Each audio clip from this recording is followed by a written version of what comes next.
고도의 정치 행위에 대해서는 대통령의 권한을 존중하면서 사법심사를 자제한다. 1.23 내란이 터진 직후 국회 본회의장에서 충격적인 주장이 나옵니다. 도대체 2024년에 나올 주장이라고는 생각되지 않는데요. 이후에 탄핵 반대 집회의 모습을 드러냈습니다. 윤석열 지키기에 가장 앞장선 인물이 된 겁니다. 그리고는 남태령에서 차벽에 막혀 농성을 벌이던 농민과 시민들에게 이런 말을 합니다. 몽둥이가 답이다. 국민의힘이 단체로 극우정당화되고 있습니다. 그런 지금 그 맨 앞에 서 있는 윤상현은 어쩌다가 이런 발언까지 하게 된 걸까요? 그가 살아온 그의 정치를 살펴보면 이 발언의 근원을 알 수 있습니다.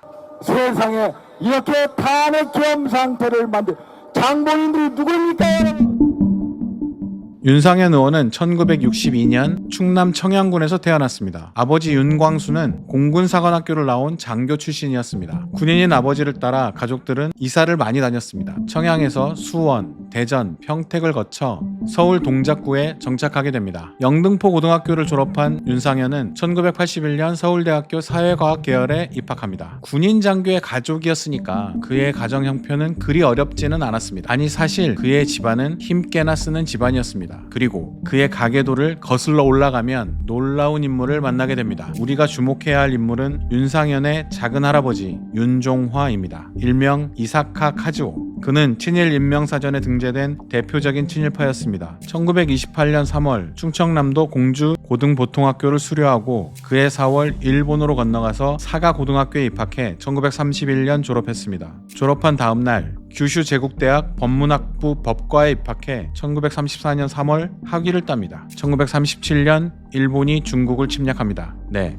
중일전쟁이 터진 겁니다. 일제는 1938년 4월 1일 국가총동원법을 시행하면서 그야말로 식민지 수탈을 본격화했습니다. 그때 윤종화는 경상남도 창녕 군수에 부임합니다. 일제의 식민지 수탈의 최선봉에 서 있었던 겁니다. 진화사변 공적조서라는 문서가 있습니다. 중일전쟁에 적극 협력했던 조선인들의 친일 행적을 자세히 기록한 책인데요. 여기에 윤종화의 이름이 기록됩니다. 이후 그는 출세가도를 달립니다. 올라갈 수 있는 곳 끝까지 달렸죠. 1940년 7월 경찰 고등관으로 자리를 옮겼고 다음 해에 경시로 승진합니다. 경시는 당시 조선인들이 올라갈 수 있는 최고위직이었습니다. 일제 35년 기간 동안에 조선인 중에 경시에 임명된 사람은 20명이 채 안 된다고 합니다. 의심할 여지가 없는 일제의 충복이었던 겁니다. 그리고 1943년 9월 조선인 최초로 경성부 종로경찰서장에 임명됩니다. 여러분들이 영화에서 많이 보는 바로 그 종로경찰서 서장입니다. 그의 부임사가 1943년 10월 1일 매일신보에 올라와 있습니다.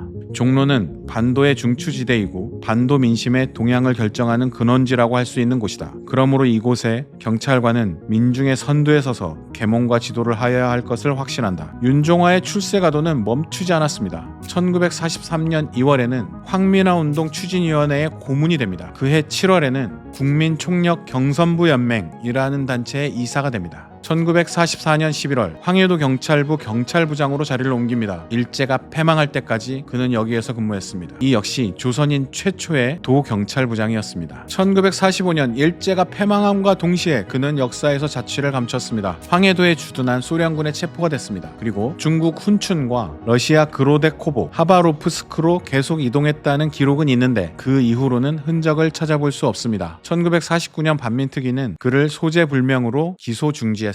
친일파로 처단되지는 않았던 거죠. 윤종화가 전국구 수준의 권력을 누렸다면 그의 형 윤종옥은 청양군 청양면 면협의 회원을 지냈습니다. 당시에 면차원의 유지였던 거죠. 일제강점기 농촌의 중심은 면의 소재지였습니다. 그러니까 그의 형 윤종옥도 행색계나 했던 겁니다. 해방 후 윤종옥은 청남의용소방대장, 청남면장, 청남우체국장 등을 지냅니다. 윤종화의 아들 윤석수는 5.16 쿠데타 이후에 만들어진 중앙정보부에서 1961년 창립 때부터 1981년까지 20년 동안 근무했습니다. 1981년에는 전두환의 신군부가 주도해 창당한 민주정의당에 참여합니다. 그리고 사무차장이 되었죠. 11대 국회에서 전국구 국회의원이 됐습니다. 아버지는 일제, 아들은 군부 독재에 충성한 겁니다. 누군가는 이렇게 말할 수도 있겠습니다. 일가에 지독한 친일파가 있다고 해서 그 책임을 후손에 물을 수는 없는 것 아니냐. 하지만 그 후손이 정치에 나섰다면 그의 함께 친일파에 대한 입장, 친일 역사에 대한 입장을 확인할 필요는 있습니다. 게으르고 자립심이 부족하고 남한테 신세지고 이게 아주 우리 민족의 아주 그냥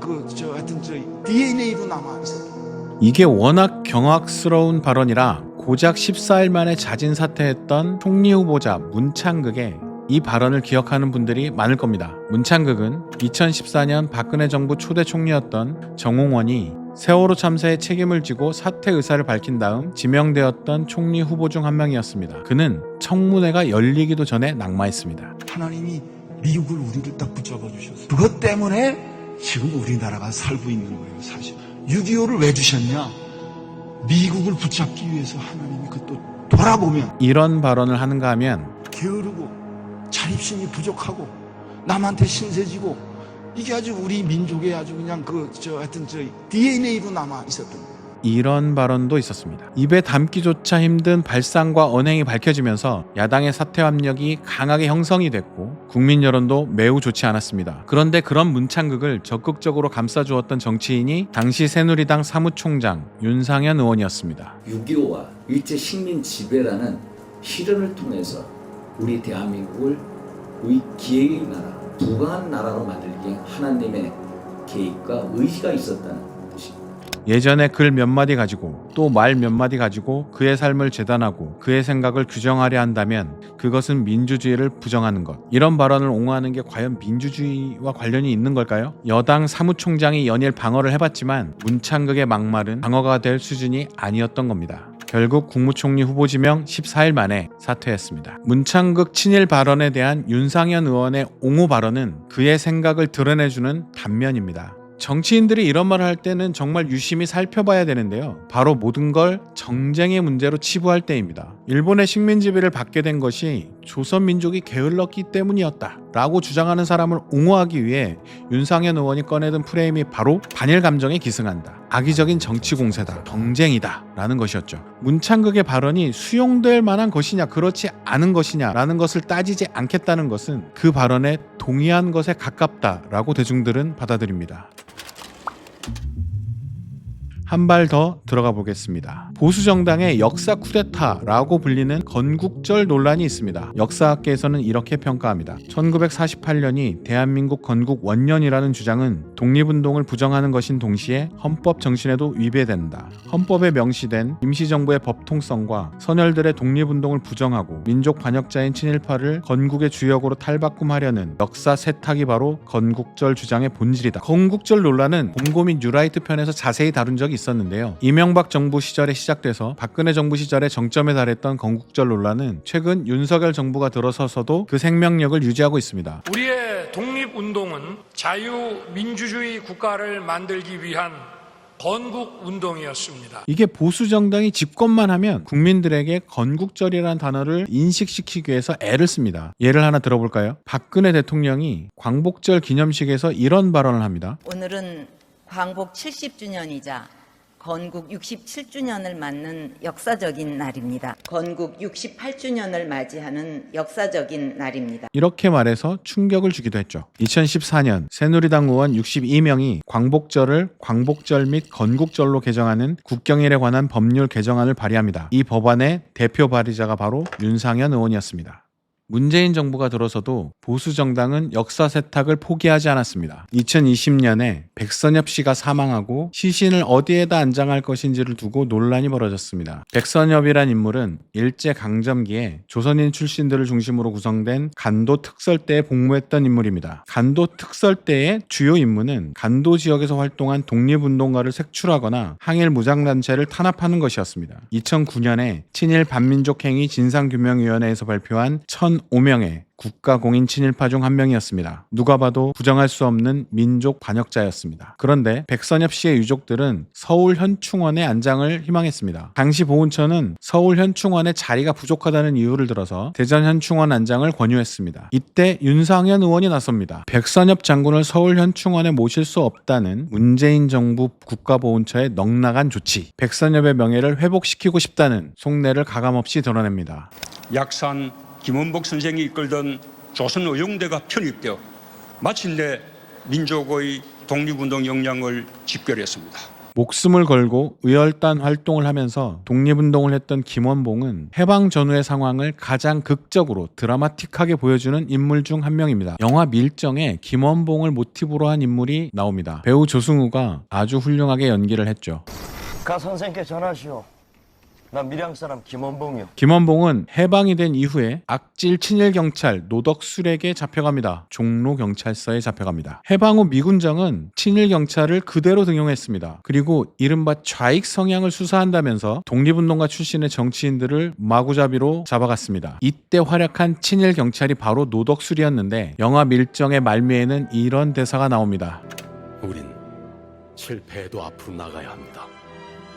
실패가 쌓여 그 실패를 딛고서 앞으로 전진하고 더 높은 곳으로 올라서야 합니다. 영화 밀정의 흥행 그리고 문재인 대통령의 추념사 전후로 약산 김원봉에 대한 역사적 재평가를 해야 된다는 여론이 일어납니다. 그때 윤상현 의원은 이렇게 주장합니다. 좌파는 민족주의자들을 친일파로 낙인 찍어 공격해왔다. 그들이 말년에 친일 행적을 보였다는 것이 그 이유였는데 일생의 한 부분만으로 그들의 삶 전체를 규정하는 시기였다. 이 대목에서 윤상현의 역사의식이 제대로 드러납니다. 그가 말하는 말년에 친일 행적을 보였다는 독립운동가와 민족주의자들은 어떤 사람들이었을까요? 1919년 3.1 독립운동 이후로 독립운동은 매우 활기를 띠었습니다. 일제의 유화정책과 맞물려 여러 가지 운동들이 벌어졌습니다. 그런데 1930년대 후반을 거치면서 상황은 완전히 바뀝니다. 중일전쟁 이후 일제의 수탈은 매우 극악해졌고 독립운동에 대한 탄압도 어마어마했습니다. 대부분의 독립운동가들이 탄압을 피해 북외로 나갔습니다. 일제의 무력 탄압에 맞서 무장항쟁, 무장투쟁이 본격화된 것도 이 시기 전후였습니다. 변절은 이때 우후죽순처럼 일어났습니다. 그리고 그 변절은 단순한 친일 행적이 아니었습니다. 창씨 개명을 주창하고 내선 일체를 주장하며 국가 총동원령에 맞게 일왕에게 모든 것을 갖다 바치자고 선동했습니다. 정말 그들의 행태는 눈뜨고 볼 수 없는 것이었습니다. 윤상현 의원의 작은 할아버지도 바로 이런 인물이었습니다. 윤상현 의원이 옹호했던 백선엽도 바로 그런 인물이었습니다. 일생의 한 부분만으로 그들의 삶 전체를 규정하는 시기라고요. 그 한 부분이 일제의 가장 극악한 수탈과 억압의 몇 년이었습니다. 그 몇 년이 그들의 삶 전체를 분명히 규정할 수 있습니다. 그리고 해방 후 우리 역사는 그들을 이렇게 평가하고 있습니다. 민족 반역자. 윤상현의 발언은 70여 년간 만들어온 우리 역사의 인식을 뒤집어 보겠다는 시도입니다.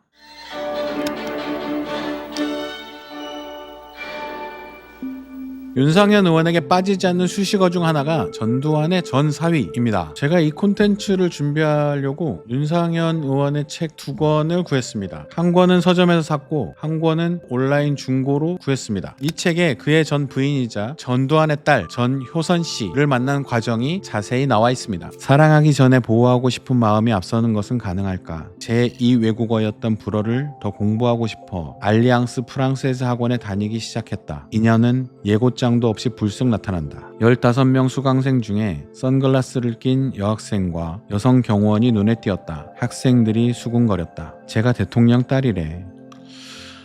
아무튼 대학 입학 전에 두 사람이 만난 건 맞는 것 같습니다. 그리고 윤상현 의원은 대학 입학 후에 전효선 씨를 다시 만났다고 합니다. 사람에 대한 선입견이 없었던 나는 교정에서 혼자 수업 듣고 혼자 밥 먹는다는 그녀가 눈에 밟혔다. 연민의 마음은 차츰 순정이 되었다. 이런 게 사랑이로구나. 전효선 씨는 1981년 8월 그러니까 서울대를 한 학기 다니고 미국으로 유학을 떠납니다. 두 사람 사이에 편지가 오갔고 1984년에 두 사람이 약혼을 해서 윤상현 의원이 대학을 졸업한 뒤인 1985년 6월에 결혼합니다. 그리고 윤상현 의원도 미국으로 유학을 떠나게 됩니다. 윤상현 의원 인생에 가장 깊게 박혀있는 수식어 중 하나인 전두환 사이는 그렇게 만들어졌습니다. 쿠데타로 권력을 찬탈한 당대의 대통령의 딸과 연애를 하고 결혼을 하는 것은 매우 놀라운 일입니다. 특히 당시를 살아갔던 대학생, 서울의 봄을 맞이했다가 좌절했던 대학생들이 연일 반정부 시위를 하는 학교에서 보통의 대학생이었다면 상상하기 힘든 일이었습니다. 그렇다면 그는 어떤 대학생이었을까요? 그분들은 내게 학생운동을 하지 말라고 신신당부했다. 천성이 온순한 나는 부모를 거스를 마음이 없었고 이념을 말하는 친구들의 이상은 높았지만 실생활에서 그들의 도량과 아량은 내 기대에 못 미쳤다. 그 시절 부모님들은 10중 8구 아니 10중 10 학생운동을 하지 말라고 했습니다. 그들이 학생운동에 나선 이유는 쿠데타로 권력을 찬탈한 이를 도저히 대통령으로 인정할 수 없다는 민주주의에 대한 갈망이 출발이었습니다. 어쩌면 그때부터 지금까지 그는 이 사실, 그 시절, 그들의 생각을 외면합니다. 아니, 오히려 그 반대입니다. 그러니 국회에 총을 든 군인들이 난입하고 국회의원들을 집어넣고 체포하라는 대통령을 옹호하며 이런 말을 하는 게 아닐까요? 고도의 정치 행위에 대해서는 대통령의 권한을 존중하면서 사법심사를 자제한다.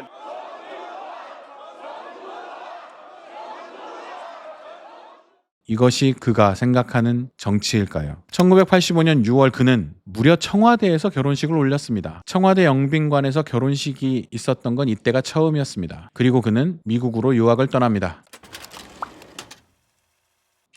그런데 잠깐, 윤상현은 1981년 대학에 입학해 1985년 졸업했습니다. 휴학 없이 대학을 풀로 다닌 건데요. 군대는 어떻게 했을까요? 당시에는 특수전문요원이라는 병역 특혜 제도가 있었습니다. 석사장교라는 이름으로 많이 알려져 있습니다. 야, 석사를 마치고 군대 마치고 뭘 해야 되느냐. 석사 소지자 중에 병역 특혜를 받겠다고 지원한 사람들이 있었습니다. 그리고 그들 중에 시험으로 선발합니다. 뽑히면 6개월 동안 육군 군사 훈련을 받고 전방 체험 2개월만 하면 육군 소위로 임관하자마자 전역시켜주는 제도였습니다. 당시 전두환 대통령의 장남 전제국이 입대할 즈음에 만들어졌고 노태우의 차남 노재헌이 석사장교로 복무합니다. 1992년 이 제도는 바로 없어졌습니다. 이 제도가 전두환 노태우의 아들들에게 특혜를 주기 위해 만들어졌다는 평가가 지배적입니다. 전두환의 사위였던 윤상현 의원도 이 혜택을 입습니다. 미국 유학을 가서 석사를 받고 돌아와 6개월 훈련을 받는 것으로 병역 의무를 마칩니다. 자, 다시 돌아와서 그 당시 상황을 책에서 보겠습니다. 1988년 총선이 끝나고 국회는 50 청문회를 열었습니다. 드디어 전두환이 역사의 심판대에 처음 올라간 겁니다. 책은 그때를 이렇게 회고합니다. 술 잘 마시고 매너 좋은 윤서방으로 그들의 긴장을 풀어주고 충성심도 유지시키는 것, 스산하고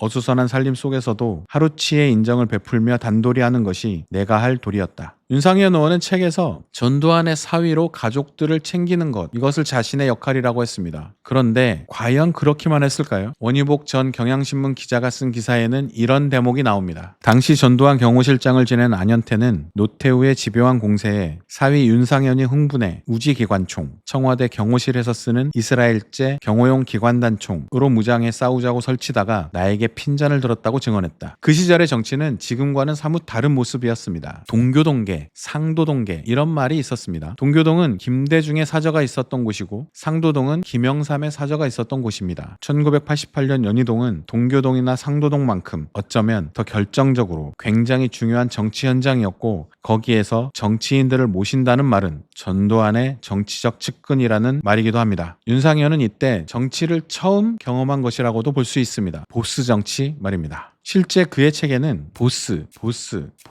보스라는 단어가 상당히 많이 들어 있습니다. 1988년 11월 23일 전두환은 연희동에서 나와 백담사로 들어갔습니다. 그리고 1990년 12월까지 약 2년간 그곳에서 살았습니다. 윤상현 의원은 1991년 9월 박사 과정을 밟기 위해서 미국으로 떠납니다. 그리고 1997년 가을 서울대학교의 초빙 교수로 임용돼 귀국합니다. 그리고 2년 뒤 그는 정치에 발을 들입니다. 박근혜 의원이 한나라당 후에 새 선장이 됐습니다.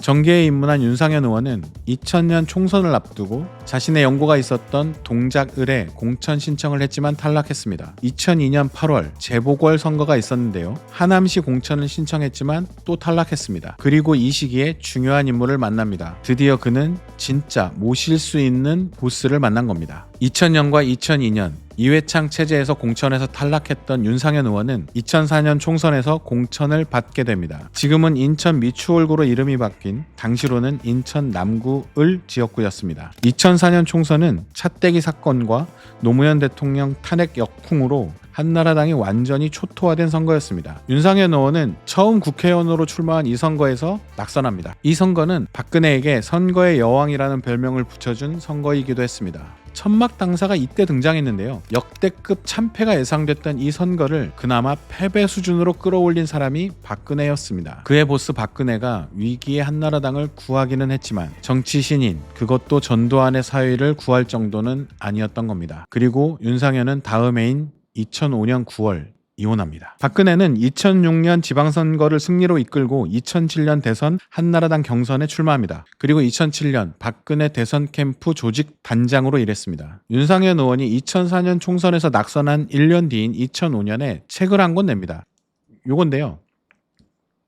희망으로 가는 푸른 새벽길이라는 제목의 책이었습니다. 이 책에 당시 한나라당 대표였던 박근혜의 추천사가 들어있습니다. 윤상현 의원은 2008년 총선에서 인천 남구을에 다시 출마합니다. 그리고 당선됩니다. 처음 국회의원이 된 것이죠. 그리고 4년 후 2012년에 새누리당 후보로 출마해 당선되면서 재선 의원이 됩니다. 2012년 대선에서 윤상현 의원은 새누리당 박근혜 후보 경선 공보단장을 합니다. 대선 본선에서는 대통령 후보 박근혜의 수행단장을 맡게 됩니다. 보스를 가장 곁에서 모시는 정치인이 된 겁니다. 그리고 박근혜 정부 출범 이후 그는 새누리당 원내 수석 부대표를 맡게 됩니다. 이때 그의 별명이 실세 수석이었습니다. 이후 새누리당 사무총장을 맡았습니다. 그리고 2015년 2월부터 10월까지 대통령 비서실 정무특보를 맡습니다. 국회의원인데 대통령 비서실, 그것도 정무특보라면 사실상 국회에 있는 대통령의 아바타 같은 존재인 겁니다. 그리고 이때 새누리당 원내대표가 유승민이었습니다. 네, 박근혜와 유승민이 갈라졌던 시기에 그 유승민이었습니다. 여당에서 발의한 국회법 개정안을 대통령이 거부권 행사를 하고 유승민 의원이 원내대표를 사퇴한 바로 그 사건이 벌어졌던 때죠. 대통령 거부권이 행사된 직후에 새누리당 의원총회가 열립니다. 그리고 이 자리에서 유승민 원내대표에 대한 거취가 결정이 됐는데요. 직위 유지였습니다. 그런데 바로 다음 날 윤상현 의원이 유승민 사퇴론을 강하게 제기합니다. 결국 유승민 의원은 원내대표에서 물러납니다. 그 시기 새누리당의 대표는 김무성이었습니다. 한때 친박 좌장이라고 불렸던 김무성은 이 시기에 이미 박근혜 대통령과는 거리가 먼 상태였습니다. 박근혜 비대위원장 체제로 치러졌던 2012년 총선에서 배제되기도 했는데요. 2013년 열린 재보궐선거에서 김무성은 부산 영도구에 출마해 당선됩니다. 화려하게 국회로 복귀한 김무성은 다음 해에 압도적 지지로 새누리당 대표가 됩니다. 대통령과 긴장관계에 있는 여당 대표가 등장한 것이죠. 그리고 당내에서는 그 누구하고도 비교할 수 없는 차기 대권 주자로 떠오르게 됩니다. 이걸 박근혜 대통령이 가만뒀을까요? 윤상현 의원이자 정무특보는 이른바 김무성 불가론을 제기한 겁니다. 그리고 다음해인 2016년 3월 그 유명한 욕설 파문이 터집니다. 당시 새누리당에는 공천 살생부 파동 이런 게 터졌었습니다. 김무성 대표에게 친박근혜 인사가 물갈이 명단을 제시했다는 제보가 있었던 거죠. 그리고 윤상현 의원이 김무성 대표를 향해 욕설을 하는 녹취 파일이 공개된 겁니다. 다 죽여. 그래서 전화했어. 내가 당에서 가장 먼저 그런 XX부터 속가내라고. 속간에서 공천에서 떨어뜨려. 그야말로 난리가 납니다. 아무리 박근혜 대통령의 최측근이라고 해도 윤상현 의원은 2016년 총선에서 공천을 받지 못합니다. 그렇지만 윤상현 의원은 불복하고 탈당합니다. 무소속으로 출마해 당선됩니다. 그리고 당으로 복귀하죠. 그렇게 친박계의 정점에 올랐던 그는 재판관 전원의 일치된 의견으로 주문을 선고합니다. 피청구인 대통령 박근혜를 파면한다. 박근혜 탄핵과 함께 권력에서 멀어집니다. 당연히 우리도 박근혜 대통령 때 탄핵 다 반대했어. 탄핵 찬성했던 분들 그때 뭐라고 했어? 국민 여론의 89%가 전부 찬성한다고 그랬어. 김무성 대표 나한테 그랬어. 지금은 뭐라고 그래? 다 후회. 나는 저도 민주당한테 싫습니다. 나는 민주당한테 정권을 뺏고 싶지 않아. 예. 근데 나는 정권을 뺏기고 싶지 않아. 윤상현 의원의 책에는 이런 구절이 있습니다. 나는 2인자가 몸에 맞았다. 현대사의 굴곡 속에서 실패를 맛본 두 지도자 곁에서 사적으로 공적으로 섬기는 훈련을 받았고 그 옆에서 눈치 보지 않고 돕는 2인자로 살아남았다. 이 우주의 창조주, 나보다 큰 절대자가 있다는 걸 받아들이면 끝날 때까지 끝난 게 아니고 실패하려야 실패할 수 없는 게 인생이다. 대통령이 되기 전 윤석열 후보를 만났을 때가 그런 깨달음의 절정에 이른 때였다. 절대자라는 표현이 인상에 남는데요. 윤상현 의원은 2021년 8월 5일 윤석열 대통령을 처음 만났다고 합니다. 검찰총장 자리를 내놓고 대선 출마를 선언했던 윤석열 대통령은 그해 7월 12일 대선 예비 후보에 등록했고 7월 30일 국민의힘에 입당했습니다. 그로부터 일주일이 되지 않은 시점에 윤상현 의원과 윤석열 당시 대선 후보가 마주한 겁니다. 네, 2인자가 몸에 맞는다는 윤상현 의원이 섬길 1인자, 즉 절대자, 보스가 다시 등장한 겁니다. 윤상현 의원은 술을 매우 좋아하는 사람이라고 합니다. 술을 많이 마신 상태 하에서 그의 책에도 각종 언론 인터뷰에도 술 얘기가 빠지는 경우가 그렇게 많지 않습니다. 윤석열 대통령의 술 사랑은 전 국민이 알고 있죠. 지나간 거 다 잊어버리고 뭐 맥주도 놓지 않아야 된다고 하셨는데, 그리고 제가 테이블마다 다니면서 여러분들에게 맥주로 축하주 한 잔씩 다 드리겠습니다. 심지어 탄핵을 당하고 나서도 장어가 들어갔다고 하니까요. 윤상현 의원의 책에는 이런 대목이 있습니다. 술을 따라보면 딱 안다. 저 사람이 맑은 사람인지 탁한 사람인지, 나와 비슷한 기질인지 아닌지. 보자마자 상대를 알아보고 마음에 들었다. 그날 우리는 과음했다. 둘이서 폭탄주 12잔과 와인 한 병을 마셨다. 대선이 끝나고 곧바로 재보궐선거가 열렸습니다. 윤상현 의원은 공천관리위원장을 맡게 됩니다. 네, 명태균 게이트, 윤석열 김건희 공천 개입 의혹 사건, 바로 그 시기입니다. 윤석열 대통령 당시 당선인의 통화 내용이 폭로됩니다. 김영선이 경선때도 열심히 뛰었으니까 너는 김영선이 좀 해줘라 그랬는데 이게 말이 많네. 윤상현 의원은 윤석열 당시 당선인에게 전화를 받은 적이 없다고 했습니다. 이건 수사해보면 알겠죠. 그런데 더 놀라운 폭로가 이어졌습니다. 내가 원내대표 나가 있어 그랬더니 자기가 무슨 외교통상부에 어떻고 13년이 됐고 무엇이 어떻고 막 떠들자. 내보고 형수한테 이야기 좀 잘해주라 하거든. 안 그래도 일단 4시에 만나러 가야 그랬더니 니만 믿는다 했었대. 외교통상부 장관은 원인형도 하고 싶어 죽을라고. 윤상현 의원의 인사청탁으로 의심되는 내용이 담긴 명태균 씨의 녹취 파일이 공개된 겁니다. 외교부 장관을 원하는 윤상현 의원에게 명태균 씨가 원내대표 선거에 나가라고 권유했다는 겁니다. 윤상현 의원은 낭설이라고 반박했습니다. 외교부 장관 원한 적이 한 번도 없어요. 이것도 수사해보면 알겠죠. 윤상현 의원은 지금 윤석열 김건희 공천 개입 의혹과 자신의 인사청탁 의혹 문제로 자칫하면 피의자 신분이 될 수도 있는 상황에 놓여 있습니다. 만약 그 모든 의혹이 사실이라면 윤상현 의원이 윤석열 대통령을 지켜야 할 이유는 매우 분명해집니다. 내란 사건이 터진 직후 윤석열 탄핵이 추진되자 윤상현 의원은 윤석열 탄핵 반대 서명운동을 진행한 극우단체의 집회에 모습을 드러냈습니다. 사죄 큰절부터 올리겠습니다. 죄송합니다. 그리고 탄핵 반대 서명 용지를 받습니다. 국민의힘 의원 중에서도 그 누구보다 탄핵 반대에 적극적 행보를 보인 겁니다. 탄핵이 가결된 이후에도 그는 탄핵 반대 집회에 참석해 윤석열을 옹호했습니다. 그리고 이런 일련의 과정 중에 그는 국민들의 공분을 샀던 그 발언을 하게 됩니다. 야, 재서봐. 나도 박 대통령 탄핵 앞장서 반대해서 나 끝까지 갔어. 그 다음에 무속가도 다 찍어주더라. 내일, 모레, 1년 후에 국민은 또 달라져. 내일 모레 1년 후에는 다 달라진다고요. 네, 윤상현 의원은 지역구 관리의 귀재라고 불립니다. 매우 탄탄한 지역구 기반을 가지고 있다고 평가되죠. 그러니까 박근혜 탄핵 이후에도 총선에서 살아 돌아왔겠죠. 자, 그런데 이번엔 내란입니다.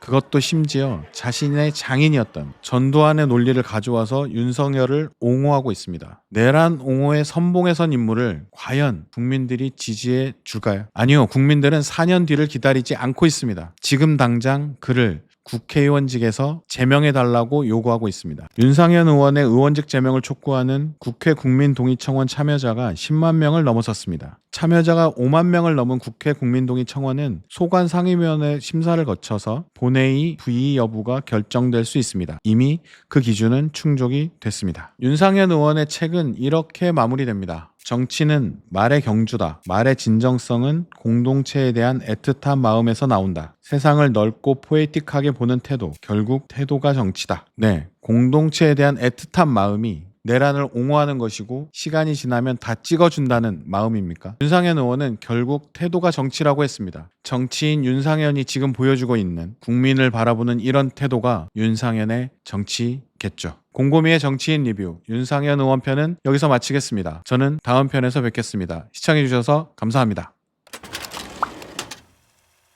트위터에 막 올라왔잖아요. 나경원 기소당했죠. 아, 나경원 호텔 수사의 역사라는 콘텐츠가 많이 돕니다. 이 콘텐츠를 올렸다가 나경원 의원이 고발을 해서 재판을 받았었는데요. 무죄를 받았습니다. 이게 한 2년 정도 재판을 했는데 결국에는 무죄를 받았습니다. 이게 선거 즈음에 나왔어요. 콘텐츠가 나경원 의원이 이제 선거법 위반이다. 그리고 허위사실 유포다.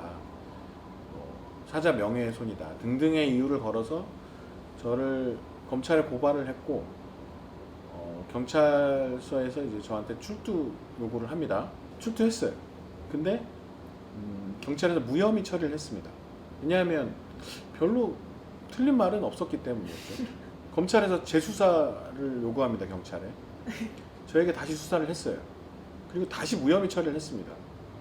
그런데 검찰에서 저를 그냥 기소했습니다. 1심 무죄 판결을 받는데 그때 검사가 이제 최저형을 구형을 합니다. 나경원 의원을 막 많이 다룰 생각은 없었는데 호텔 수사라고 있어요. 윤상현 의원이 저를 기소할지는 고발할지는 하지 마세요. 다음 시간에 뵙겠습니다.